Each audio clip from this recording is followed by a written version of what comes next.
strain on so many businesses and organisations. But the pressure on the social care sector has been immense. Earlier in the year, more than a third of care providers had already reported unfilled vacancies in their workforce. And now, as they find themselves on the front line of the crisis, one organisation which relies heavily on international volunteers and workers is calling on the UK government to automatically extend their visas for a further year. Ian Hamilton reports. Hu Yen is from Vietnam. For the last 9 months, she's been living and working as a care worker at a residential community on the outskirts of Edinburgh. I'm a volunteer here. I help the people with learning disability and support them with the daily activity. In March, the Home Secretary announced that healthcare workers would automatically have their visas renewed for 1 year. But this doesn't apply to social care workers like Hu Yen. Her visa runs out in August, and she's worried. I'm really worried because it's coming to expiry date.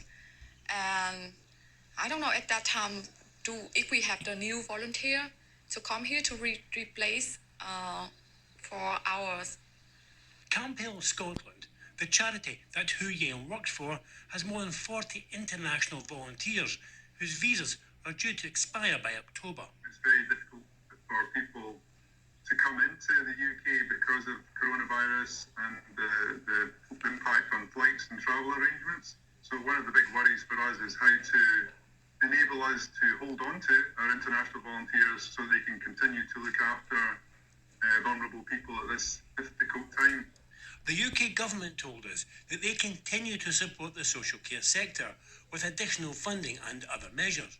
But organisations within the sector say that Westminster must address this issue. We believe that social care workers have done an incredible job, and that we think that there should be parity of esteem between healthcare workers and their social care colleagues. And we're concerned that the rest of the health and social care system will have to pick up some of the slack if the number of staff that currently provide that support are no longer here. Do you want to stay here, and why do you want to stay here? Of course, I want to stay here because I come here to help. Foreign social care workers say they're not looking for a special treatment from the UK government. They just wanted to be treated the same as their healthcare colleagues. Ian Hamilton, reporting Scotland, Edinburgh. A speeding